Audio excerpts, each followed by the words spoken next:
दवाइयाँ हमारे जिंदगी का एक इम्पोर्टेंट पार्ट बन चुकी है, तो इसीलिए इन दवाओं के बारे में आपको भी इंफॉर्मेशन होना जरूरी है। जैसे कि अगर आपको कोई दवाई प्रिस्क्राइब की गई है तो वो क्यों की गई है, उसके मतलब उसका यूज क्या है, बेसिकली उस दवाई का, इस दवाई के क्या साइड इफेक्ट्स हो सकते हैं, इसे यूज करते वक्त कौन सी चीजों का हमें ध्यान रखना चाहिए, ऐसी चीजें आपको पता होना जरूरी है।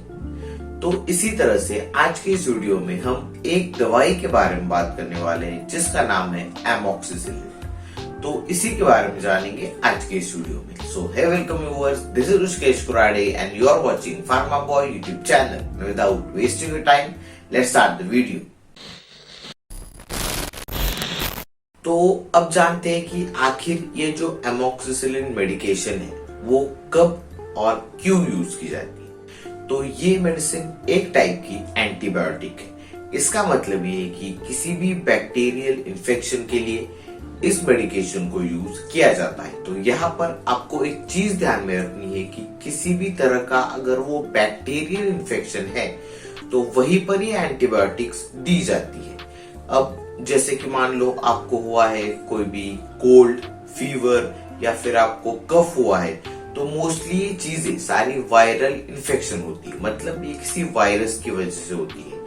तो वहां पर आपको ये एंटीबायोटिक्स बिल्कुल भी प्रिस्क्राइब नहीं की जाती, क्योंकि एंटीबायोटिक जो होती है वो बैक्टीरिया को मारने का काम करती है और ना कि एक वायरस को। तो स्पेसिफिकली सिर्फ जो बैक्टीरियल इन्फेक्शंस होते हैं तो वहीं पर ये एंटीबायोटिक्स प्रिस्क्राइब की जाती है। और अगर हम इन इन्फेक्शंस के बारे में और बात करें तो जो ईयर इन्फेक्शंस होते हैं, जो लंग्स के इन्फेक्शन होते हैं, थ्रोट के इन्फेक्शन होते हैं, देन यूरिनरी ट्रैक्ट इन्फेक्शन में भी ऐसे जो एंटीबायोटिक्स है उनका यूज किया जाता है। अगर हम एमोक्सिसिलिन के साइड इफेक्ट्स के बारे में बात करें तो यहाँ पर एक बहुत ही कॉमन सिम्टम है जो कि है डायरिया।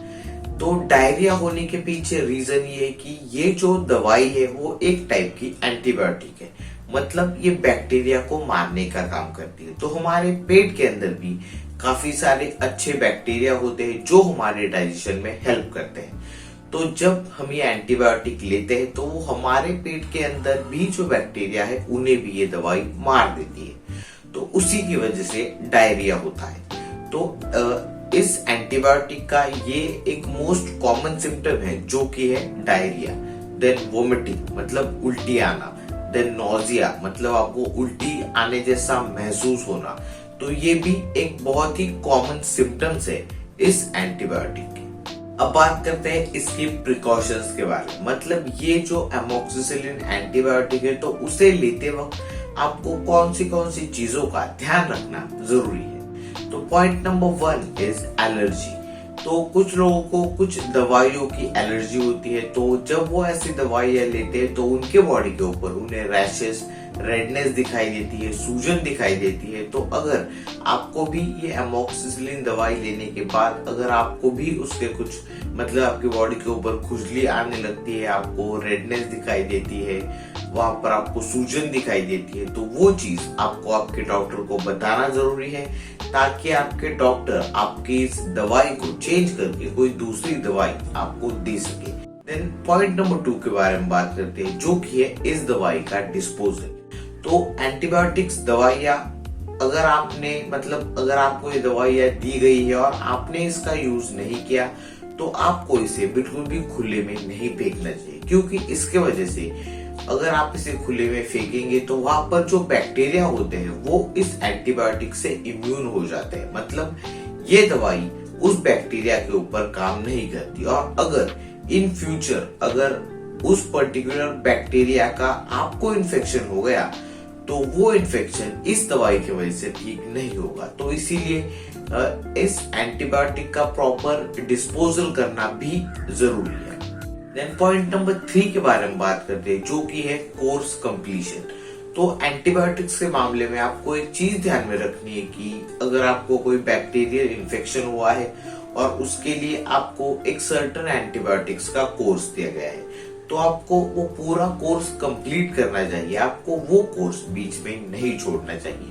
क्योंकि क्या होता है कि अगर आपको कोई बैक्टीरियल इन्फेक्शन हो गया और आपने आपका जो दवाइयों का कोर्स है वो पूरा नहीं किया, तो फिर से आपको वो बैक्टीरिया का इन्फेक्शन होने के चांसेस बढ़ जाते हैं। तो इसीलिए जब तक आप पूरी तरह से ठीक नहीं होते, और अगर आपको लगता है कि 4 दवाइयां लेने के बाद मुझे अच्छा लगने लगा है, मेरा इन्फेक्शन ठीक हो गया है, लेकिन अगर आपके उस बैक्टीरिया एंटीबायोटिक के कोर्सेज में से और भी अगर दवाइयां कुछ बच गई है, तो वो आपको पूरा कोर्स कंप्लीट करना चाहिए। कोई भी एंटीबायोटिक्स का कोर्स आपको बीच में नहीं छोड़ना चाहिए। तो ये थी कुछ चीजें अबाउट एमोक्सिसिलिन एंटीबायोटिक। तो आज की वीडियो के लिए बस इतना ही। फिर मिलते हैं ऐसे किसी एक नई वीडियो में एक नई दवाई की इंफॉर्मेशन के साथ।